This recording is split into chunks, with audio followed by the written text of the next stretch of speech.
Picture this. You're crushed into a Tokyo subway car. Bodies pressed so tight you can't lift your arms. The city's pulse thrums through steel rails as millions move in perfect chaos above ground. Now, freeze that image, because just 800 miles north lies a Japan that would make your jaw drop. Hokkaido, an island bigger than Austria, yet emptier than some American suburbs. While Tokyo packs 6,000 people into every square kilometer, Hokkaido averages just 68. That's not a typo, it's a mystery. Here's what doesn't add up. Japan famously lacks space, right? Yet 22% of the country sits virtually empty. 5 million people scattered across 83,000 square kilometers of forests, mountains, and endless snowfields. In a nation where every inch matters, how does an area the size of Ireland remain a whisper? But wait, this gets stranger. Hokkaido isn't some barren wasteland. Rivers teem with salmon, forests burst with timber, volcanic soil promises fertility. The resources are there, the space is there. So, where are the people? What invisible force keeps 125 million Japanese crammed into tiny apartments while an entire frontier beckons? Is it nature's cruelty, history's scars, or something more unsettling? A glimpse into Japan's future, where villages vanish and silence spreads. As we journey north through blizzards and abandoned towns, you'll discover why geography writes destiny in snow and stone. Because Hokkaido's emptiness isn't just about cold winters or distant cities, it's about survival itself and what happens when a land refuses to be tamed. Ready to question everything you thought you knew about Japan? The answers lie buried in Hokkaido's snow. And trust me, they'll change how you see not just Japan, but every quiet corner of our crowded world. Step outside in Hokkaido's winter and nature slaps you awake. The thermometer reads minus 29 degrees Celsius. That's minus 20 degrees Fahrenheit for those counting. Your breath crystallizes instantly. Exposed skin burns with cold. This isn't weather, it's warfare. And the snow? Forget gentle dustings, we're talking 11 meters in mountain valleys. That's a 3-story building of pure white burial. Entire towns disappear for months. Roads? Gone. Communication? Pray your phone works. One blizzard can trap you for a week. But here's the kicker. It's not even the cold that breaks you. It's the time. Winter claims 5 full months here. Your growing season? A pathetic 120 days if you're lucky. Down in Kyushu, farmers get 250 days of sunshine and warmth. Up here, you race against frost like your life depends on it. Because it does. Look at the map and it gets worse. Mountains and forests swallow 60% of Hokkaido. The Daisetsuzan Range cuts through like a frozen spine. Wetlands sprawl where you'd want farmland. Only 16% of this massive island bows to agriculture. The rest, nature's fortress, impenetrable and unforgiving. Ever wonder why Japan's sacred rice culture stumbled here? Traditional varieties laughed at Hokkaido's climate and died. For centuries, only potatoes and beets survived. Even now, while southern farmers harvest twice, Hokkaido gets one shot. Miss it and you're done. Think about living in this reality. Your village cut off by a single storm. Your crops one late frost from ruin. Your children dreaming of warmer places where life doesn't demand constant battle. So, why is Hokkaido empty? Because when nature holds all the cards, humans fold. These aren't just statistics, they're surrender flags planted in frozen soil. And this is just where our story begins. Before a single Japanese boot touched Hokkaido's snow, the Ainu thrived here for thousands of years. Picture their world. Sacred bear ceremonies marking seasons, salmon runs dictating life's rhythm, every mountain and river holding a name, a spirit, a story. This wasn't empty land, it was home. Then came 1969. The Meiji government looked north and saw opportunity. Or rather, they saw Russia getting too close for comfort. Hokkaido, then called Izoshi, needed to become Japanese fast. What followed wasn't settlement, it was erasure. The 1899 Hokkaido Former Aborigines Protection Act noticed that chilling word, protection, stripped the Ainu of everything. Land, confiscated. Language, banned. Sacred rituals, illegal.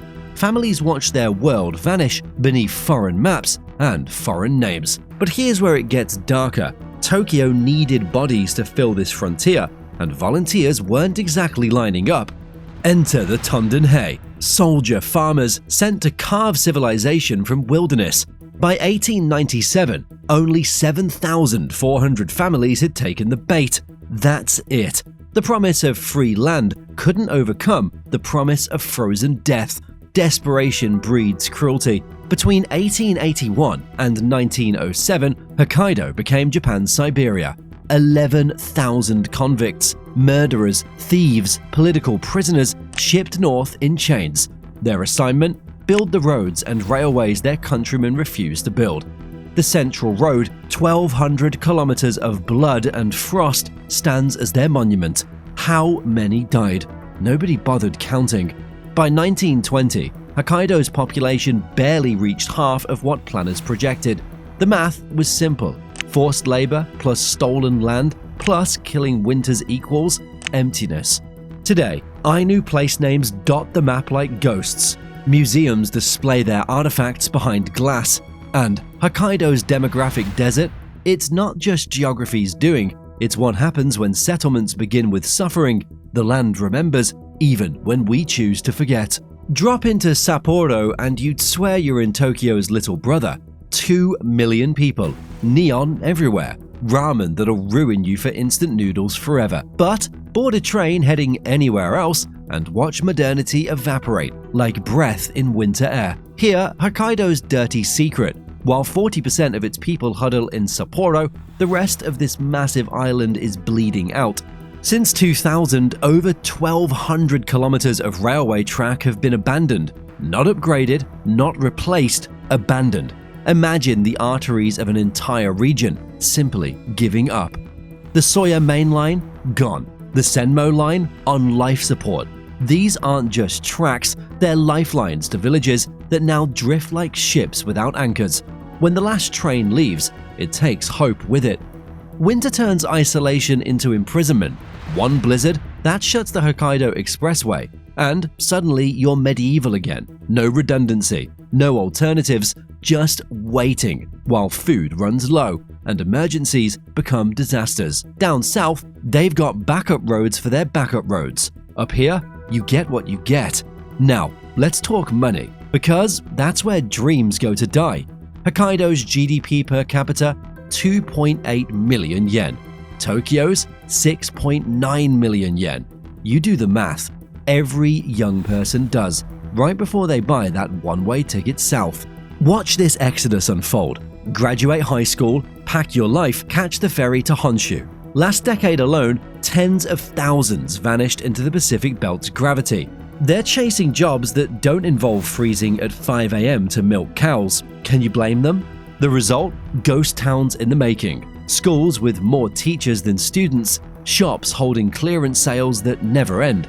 Silence spreading like frost across a window. You know what's haunting?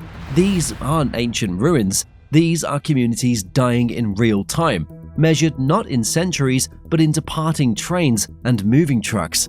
Hokkaido's emptiness isn't history. It's happening right now. Walk through a small Hokkaido town and count the children. I'll wait. Found any? That silence you're hearing isn't peace.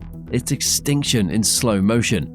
1 in 3 residents is over 65. Let that sink in.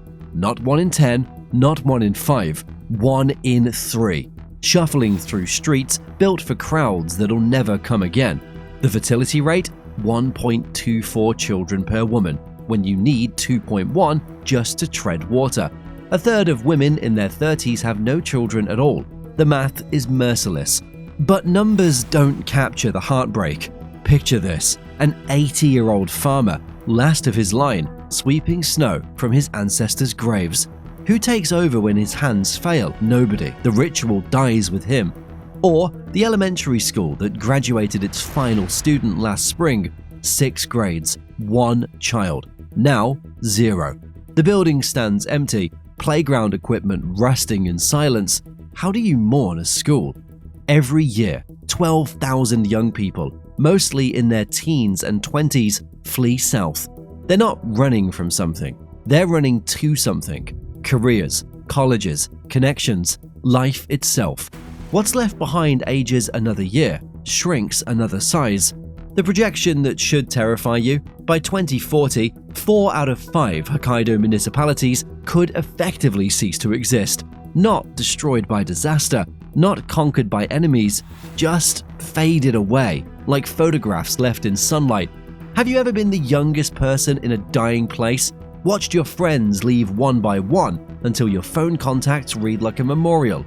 This is daily life for Hokkaido's remnant youth, carrying their town's futures on shoulders too young for such weight. What would it take to reverse this? What policy magic could make 20-somethings choose blizzards over beaches, isolation over connection? Or is Hokkaido's fate already sealed, a preview of rural death playing out across the developed world? The clock isn't just ticking, it's screaming.